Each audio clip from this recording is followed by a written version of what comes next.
Believe it or not, there are still some sane and reasonable people that work in the mainstream liberal corporate media. I know it's really, really difficult to believe, but Fareed Zakaria on CNN, and full disclosure, I'm not real sure who this guy is, but he is so reasonable, at least in this segment I'm going to show you, that I would bet you that no one who actually watches CNN really watches his show. And if they do, I would imagine that they're not going to watch him very much longer after they hear him admit the truth about the Donald Trump hush money misdemeanor case. And he says that he doesn't believe that if the defendant had any other last name, that we'd even be having this conversation. And yeah, no kidding, right? But that's not all the guy admits. He does a pretty good job of playing a pretty reasonable guy on TV. But first, here's my take. When President Biden made clear he was going to run for re-election, I had a sense of what his election strategy was and thought it was an intelligent path to victory. After the chaos of COVID and Trump, Joe Biden would stand for normalcy and a rising tide of good economic news. Donald Trump would divide Republicans, with significant chunks of the party wishing that someone like Nikki Haley or Ron DeSantis would be their nominee. Meanwhile, Trump would unite and motivate Democrats, allowing President Biden to focus on the votes of independents and swing states who threw the Electoral College to Trump in 2016 and to Biden in 2020. I have to admit, none of this is playing out as I thought it would. Trump is now leading in almost all the swing states, but behind those numbers lie even more troubling details. As someone worried about the prospects of a second Trump term, I think it's best to be honest about reality. I understand that polls are not always accurate, but in general, they have tended to underestimate Donald Trump's support, not overestimate it. I doubt that there are many shy Biden voters. That's a pretty fantastic point, right? The polls have been wrong on Donald Trump every single time, but they've never been wrong in that direction. I mean, he's right.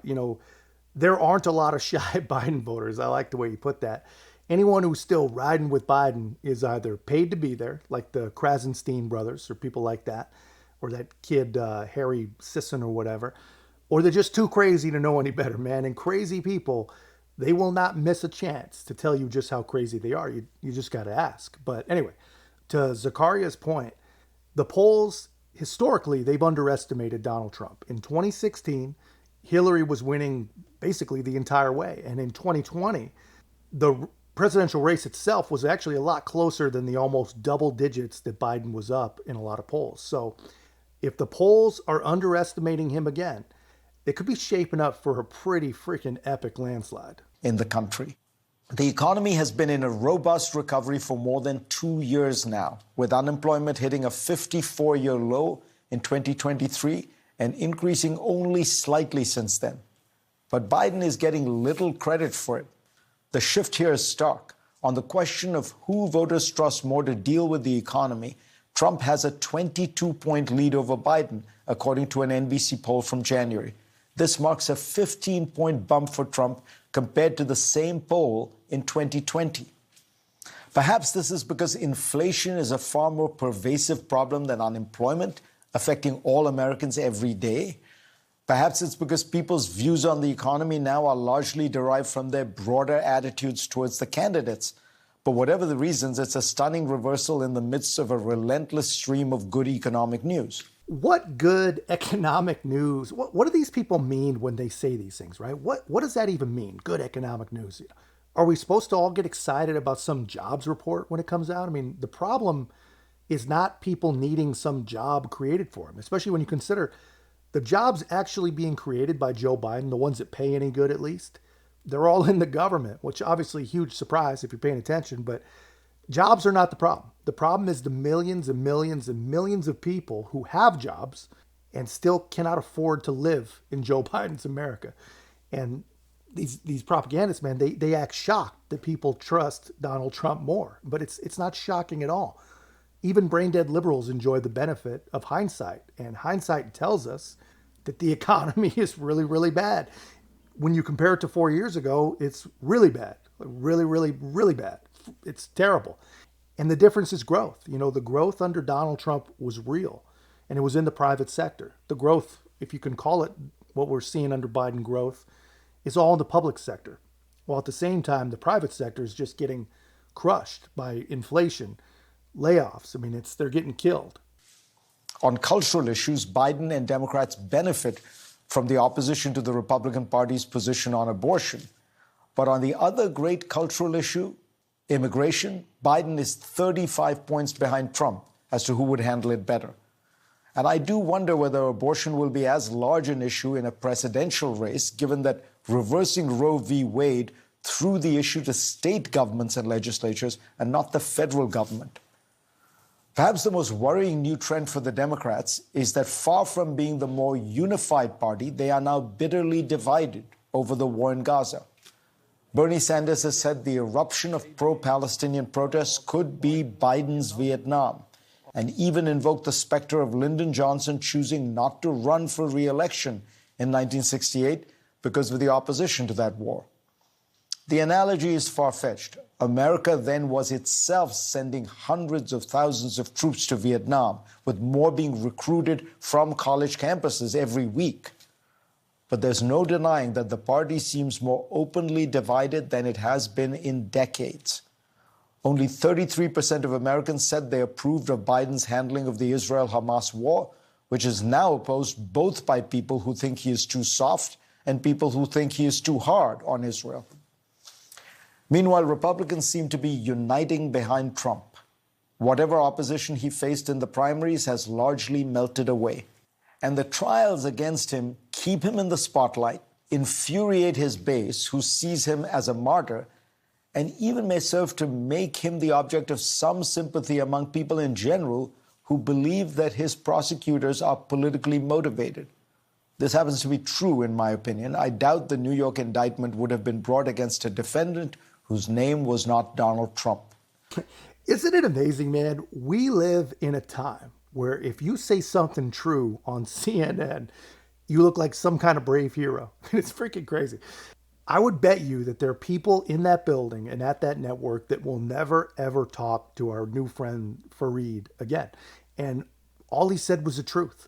And anyone with any ability to reason at all agrees with him. I mean, the case is built off an 8-year-old freaking misdemeanor that they creatively elevated to multiple felonies. And that was done by a Biden-employed federal official in a city that downgrades 52% of felonies to misdemeanors.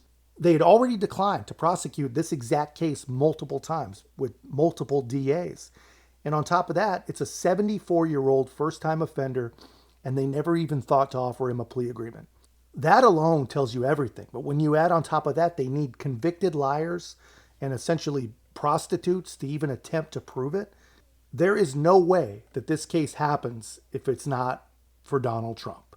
And that alone, I mean, that alone, if you see that, no matter what side you're on, you have to admit that that is wrong. And the only people that don't see it, the only people that cannot admit that, are truly insane, literally crazy. You know, they're also hilariously the very same people that tell you that you're in a cult, which is the most ironic thing on the entire planet. But I don't know, when you think about it, it is nice to see finally someone in the media admitting just simple, true things. You know, CNN, it's almost like they're trying to hedge here a little bit. A majority of Americans are skeptical that Trump will be able to get a fair trial, according to a CNN poll. And I haven't even mentioned Robert F. Kennedy Jr. and Cornel West and Jill Stein, all of whom would probably take votes away from Biden. Things could change. Polls do suggest that were Trump to be convicted of a felony, it could shift votes in Biden's favor. The administration may be able to pull off a ceasefire in Gaza and then a broader political settlement that gives Palestinians political rights and Israel diplomatic relations with Saudi Arabia.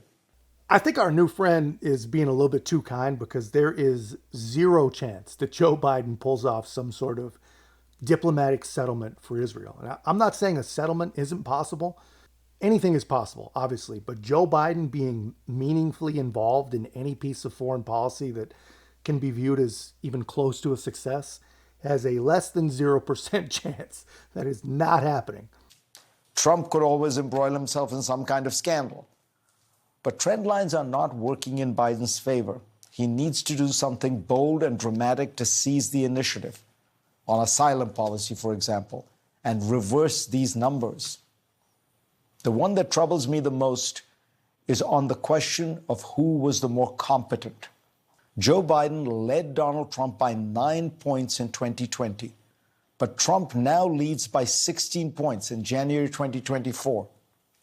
That 25-point shift could be a reflection of people's sense that the president's age is affecting his capacity to govern. And there's very little that Joe Biden can do now to change that perception. So the guy knows. I mean, that is the only man on liberal TV that can admit anything remotely reasonable. There is nothing working in Joe Biden's favor. Everything is broken, and every broken thing was broken by Joe Biden himself. And you heard him say earlier that the only thing the Democrats have is abortion. You know, they have abortion actually on the ballot in a couple of places in Florida and in Arizona. And I think the Democrats hope that that's going to bring out some low information, single issue voters, right? But the way I look at it is, you know, the worse things actually are in the aggregate for everything and for everybody, I think the fewer single issue voters there are. I mean, it's easy to virtue signal when life is good, but when you're broke and hungry, you know, riding with Biden just doesn't make a whole lot of sense. But that's just my take, guys. Let me know your thoughts in the comments. If you haven't already, be a part of our growth. Make sure to like, comment, subscribe. Most importantly, share the channel. I'll see you in the next one.